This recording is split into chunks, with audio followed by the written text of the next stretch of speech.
Olá, família, sejam todos bem-vindos ao estudo diário das Escrituras. Vou ler a mensagem da Vera aqui. Ela está convidando todo mundo aí no templo lá em Salvador. Do dia 22 desse mês até o dia 7 de setembro, vai ser casa aberta. Todo mundo pode entrar no templo lá para fazer uma visitação, sendo membros ou não membros, né? Os membros devem aproveitar e convidar pessoas que não são membros a conhecer o templo, tá bom? Então, gratidão, Vera, pelo convite aí. Acabei de ler aqui. Espero que muitas pessoas possam ir aí na visitação ao templo. Vamos lá para o nosso estudo de hoje aqui. Alma, capítulo 54 e capítulo 55.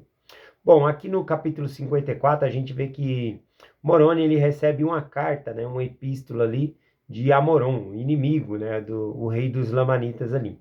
E ele pede para fazer troca de prisioneiros. E isso deixa Moroni muito feliz porque ele quer recuperar o seu povo de volta.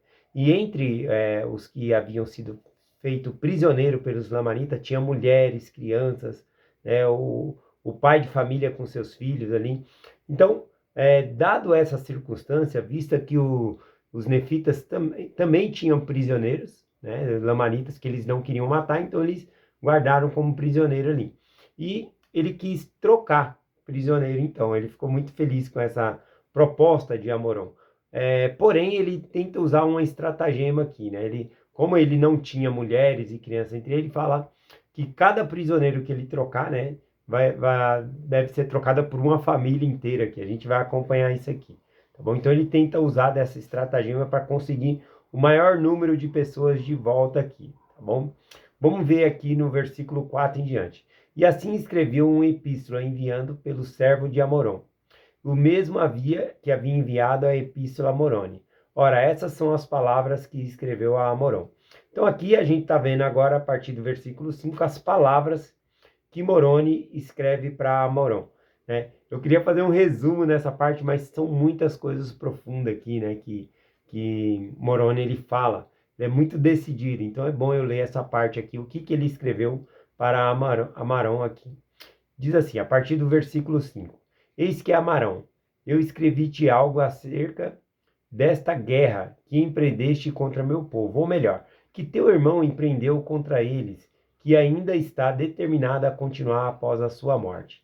Eis que eu quisera dizer-te algo a respeito da justiça de Deus e da espada da sua ira toda poderosa, que está suspensa sobre ti, e a não ser que te arrependas e retire teu exército para a tua própria terra, ou seja, a terra de sua possessão, que é a terra de Nefe. Sim, quisera dizer-te essas coisas, se fosse capaz de ouvi-las. É que ele fala, eu estou te falando isso aqui, mas eu acho que você não vai ouvir o que eu estou dizendo, né? E, sim, quisera falar-te a respeito do terrível inferno que aguarda para receber assassinos como tu e teu irmão têm sido. E a menos que te arrependas e renuncie aos teus propósitos de assassinos e regresse com os teus exércitos à tua própria terra. Mas, mas como uma vez rejeitaste essas coisas e lutaste contra o povo do Senhor, suponho que da mesma forma voltes a fazê-lo. E agora eis que estamos preparados para recebê-lo, sim. E a não ser que renuncie o teu propósito, eis que me atirarei sobre ti a cólera daquele Deus que rejeitaste, para a tua completa destruição. Mas, como vive o Senhor, nosso exército atacar-te-ão, caso não te retires. Bem cedo será visitado pela morte, pois conservaremos nossas cidades e nossas terras, sim, e preservaremos nossa religião e a causa de nosso Deus. Mas eis que julgo falar-te dessas coisas em vão. Novamente, né, ele está falando para Amarão voltar para a terra dele, né, mas ele fala, eu estou falando essas coisas em vão para você, que eu sei que você não vai ouvir essas coisas aqui. Pois eis que pareces que és filho do inferno, por conseguinte, termino esta epístola, informando de que não farei a troca de prisioneiro, a não ser com a condição de entregares um homem com a esposa e filhos em troca de cada prisioneiro. Se estiverdes de acordo, efetuaremos a troca. Então aqui ele tenta, né, como ele não tinha mulheres e crianças da parte dos lamanitas, ele falou, cada homem que eu trocar, eu quero uma família de volta. né? Então parece uma troca injusta aqui, né? Mas a gente vai ver que Amaron ele concorda com essa troca aqui. Então, aqui quando ele fala, né, parece que és filhos do inferno, né? É porque é igual Jesus Cristo fala lá em João 8, do capítulo, do versículo 42 até o versículo 44. Fala que os judeus, né, queriam matá-lo, então eles tinham por pai o diabo, né? Porque eles estavam querendo fazer o desejo do pai deles, que é ser assassino. Então, como Amaron, ele tinha esse desejo assassino, então ele fala a ele, eis que tu pareces que é filho do inferno, né? Ele falou palavras pesadas aqui para Amaron, né? Vamos ver como Amaron vai reagir aqui. Eis que se não fizeres isso, marcharei contra ti com meus exércitos. Sim, armarei até mesmo minhas mulheres e meus filhos e avançarei contra ti, perseguindo-te até a tua própria terra, que é a terra de vossa primeira herança. Sim, e será sangue por sangue, sim, vida por vida. Dar-te-ei combate até que seja eliminado da face da terra. E eis que eu estou irado, e também meu povo. Tens procurado matar-nos, e nós temos procurado tão somente defender-nos. Eis, porém, que se ainda procurares destruir-nos, procuraremos destruir-te. Sim, procuraremos apoderar-nos de nossas terras, a terra de nossa primeira herança. E agora encerro minha epístola. Eu, Moroni, e eu sou o chefe do povo nefita. Saiu aqui da página, aqui. E eu sou chefe do povo, estou no versículo 15 agora. Ora, aconteceu que, ao receber a epístola, Amorão ficou encolerizado e escreveu outra epístola a Moroni. E são essas palavras que escreveu. Bom, aqui mostra que Amorão ficou estardeado ali, né? A palavra que ele usa aqui é que ele ficou encolorizado, né? Com as palavras que Moroni falou para ele aqui. Então ele vai escrever aqui, ele vai tentar escrever na mesma altura para Moroni aqui. Então ele escreve essas seguintes palavras para Moroni. Eu sou Amoron, rei dos Lamanitas, sou irmão de Amalequias, a quem tu assassinastes. Eis que vingarei o sangue sobre ti. Sim, irei contra ti com meus exércitos, porque não temo tuas ameaças. Pois eis que os teus pais enganaram os meus irmãos, a ponto de roubar-lhes o direito de governo, quanto legitimamente nos pertencia. Agora, interessante, né, que Amaron, ele está falando aqui que, é, que o povo deles, os nefitas, roubaram o direito, né, deles serem governantes de Lamã, Lemuel, né? Só que ele se esquece que ele é descendente de Zorã, né? E o irmão dele, Amalequias, ele foi por meio dos Lamanitas e por meio de assassino ele destronou o rei Lamanita e se tornou rei no lugar dele. Então, se fosse dar o direito realmente aos filhos de Lamã, o direito de governar não seria de Amorão, né? Mas ele está completamente equivocado aqui nas palavras dele. Vamos continuar aqui, versículo 18. E agora eis que se depuserdes as tuas armas e sujeitar-vos a seres governado por aquele a quem pertence o direito de governar. Então farei com que o meu povo detenha as armas e cesse de guerrear. Ele é ousado, né? Ele pede aqui para Moroni todos os soldados se renderem a eles e se subjugarem a eles ali. Eis que tem feito muitas ameaças contra mim, meu povo. Nós, porém, não tememos tuas ameaças. Não obstante, com satisfação, concordarei em trocar os prisioneiros em conformidade com a tua proposta, a fim de poder economizar alimentos para meus homens de guerra. E empreenderemos uma guerra que será eterna, até submetermos os nefitas à nossa autoridade, ou exterminá-los para sempre. Então, aqui a gente vê que Amaron ele concorda com a troca de prisioneiro, mas ele não concorda dele voltar para a própria terra dele sem parar ali de guerrear. Ele fala que vai continuar ali perseguindo. E aqui a gente vê que ele está sendo muito presunçoso, né? Dizendo que é melhor do que os nefitas, que eles vão vencer, né? E não é bem assim, não. Vamos continuar aqui, versículo 21. E relativamente a esse Deus que dizes termos rejeitado, eis que nós não conhecemos tal ser.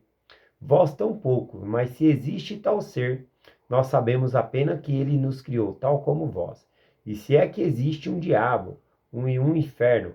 Eis que não te mandarás para lá, a fim de que vivas com o teu irmão, que foi por ti assassinado, e tu assassinaste, e tu insinuaste ter ido para lá, mas eis que essas coisas não importam.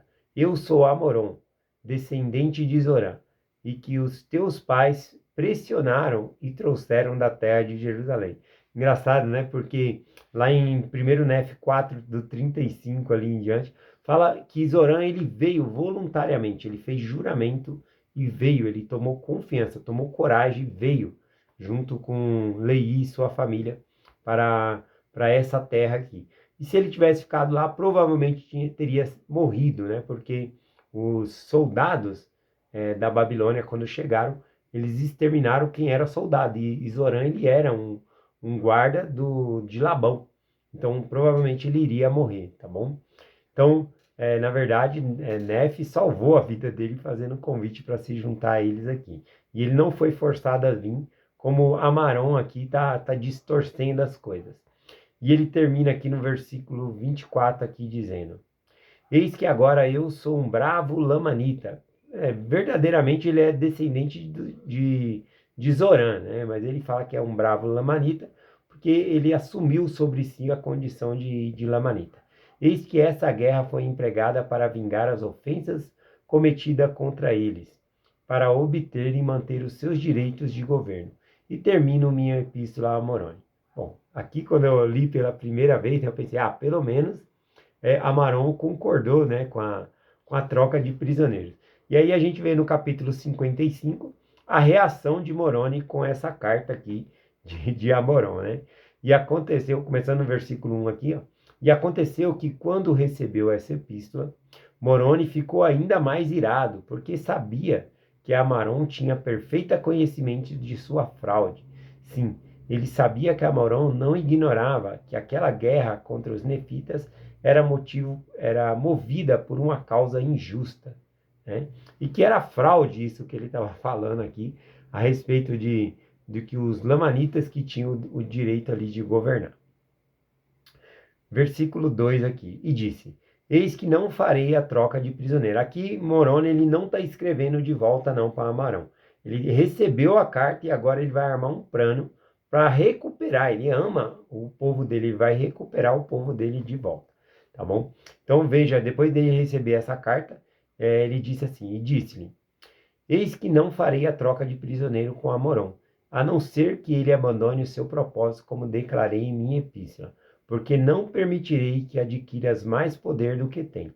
Então, aqui ele rejeita a troca de prisioneiro, mesmo trocando um lamanita por uma família inteira de nefita, né? Mas não que ele vai deixar para lá, ele vai recuperar todos esses aqui. Tá bom? E aqui eu acho que o propósito também era não trocar para dar fortalecer mais, né? A palavra que ele usa aqui é não permitir que Amaron tenha mais poder ainda do que já tem, mais soldados. Já pensou? Moroni ele troca um soldado lamanita para o lado de lá e aquele soldado lamanita vai matar quantos nefitas? Então, ele não quis fazer essa troca nesses termos aqui que eles iam vir lutar contra eles. Continuando aqui, então, vamos ver o que Moroni ele procura fazer. Eis que sei onde os lamanitas retêm o meu povo, que foram feitos a prisioneiros. E uma vez que Amorão não concordou com a minha proposta, eis que agirei de acordo com minhas palavras. Sim, semearei morte entre eles até que peçam paz. E então aconteceu que, quando disse essas palavras, Moroni fez com que fosse dada uma busca entre seus homens, para ver se havia entre eles um homem que fosse descendente de Lamã. E aconteceu que encontraram um cujo nome era Lamã, e era um dos servos do rei que fora assassinado por Amalequias. Ora, Moroni fez com que Lamã e um pequeno número de seus homens fossem até voltando aqui no versículo 6. Ora, Moroni fez com que Lamã e um pequeno número de seus homens fossem até os guardas que vigiavam os nefitas. Ora, os nefitas estavam presos na cidade de Gide. Portanto, Moroni designou Lamã e fez com que um pequeno número de homens o acompanhasse.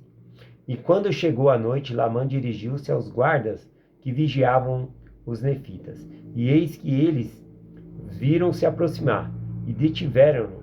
Mas eles disse-lhe: Não temas, eis que sou lamanita, e eis que escapamos dos nefitas. E eles dormem, e eis que trouxemos o seu vinho conosco. Ora, quando os lamanitas ouviram essas palavras, receberam-no com alegria e disseram: Dai-nos do teu vinho para que bebamos, e alegremos alegramos que tenha trazido vinho, pois estamos cansados. Mas Labã disse: Guardemos este vinho para quando formos atacar os lamanitas. Mas essas palavras, porém, só fizeram ficar mais desejosos de beber o vinho. E disseram, pois: Estamos cansados, bebamos, portanto, o vinho. E dentre um pouco receberemos nova ração de vinho, e que nos fortalecerá para marcharmos contra os nefitas. E Lamã disse: Podeis fazer o que desejeis. E aconteceu que beberam o vinho à vontade, e era de gosto agradável, portanto beberam ainda mais. E era noite, pois havia sido e era forte, pois haviam sido preparados com toda a sua concentração. E aconteceu que beberam e ficaram alegres, e logo estavam todos embriagados. Então, o que acontece aqui a partir do versículo 15, né? Esse Lamã, ele volta então para Moroni e avisa o que aconteceu, que os lamanitas estão lá, dormindo lá, bêbados. Então, Moroni, ele vem com seu exército, e ele penetra na cidade de Gide, arma todos os prisioneiros, né, que estão lá, todos os nefitas que estão presos, mulheres, todos que podiam e eram capazes de pegar em arma. Ele dá arma para cada um deles, e aí cerca também ali os lamanitas pelo lado de fora.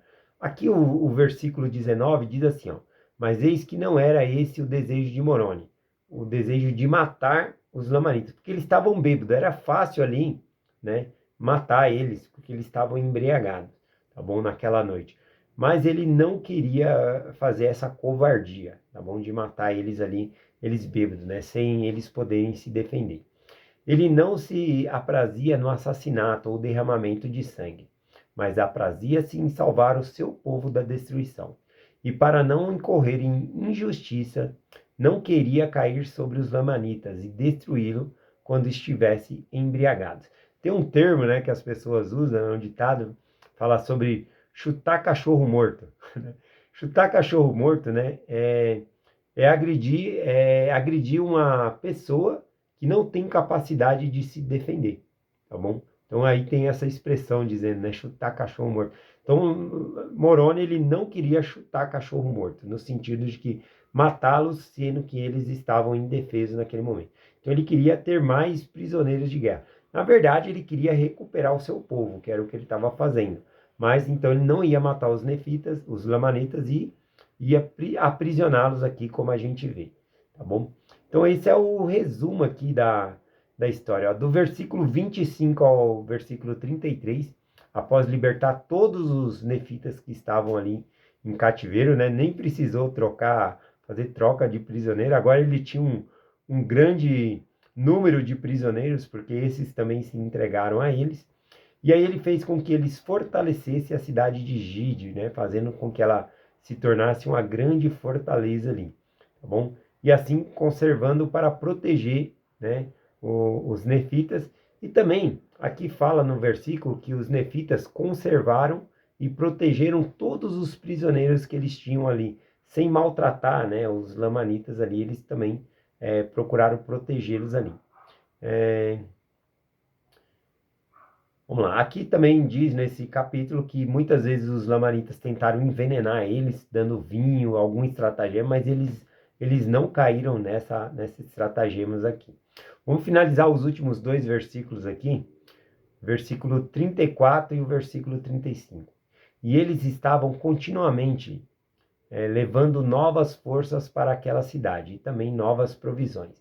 E assim terminou o 29º ano em que os juízes governaram o povo de Nefe. Então, após conquistar a cidade, sempre ele estava recebendo fortificações, mais gente para o exército e também provisões, alimentos ali para eles, tá bom? Então a gente vê que aqui, né, nesses dois capítulos, Moroni e os nefitas, eles progrediram, vivendo os mandamentos e guardando os mandamentos. Deus os protegeu e fez com que eles prosperassem, recuperando cidades e prisioneiros. Bom, então é essa a mensagem que eu compartilho com vocês. Em nome de Jesus Cristo, amém. Até amanhã.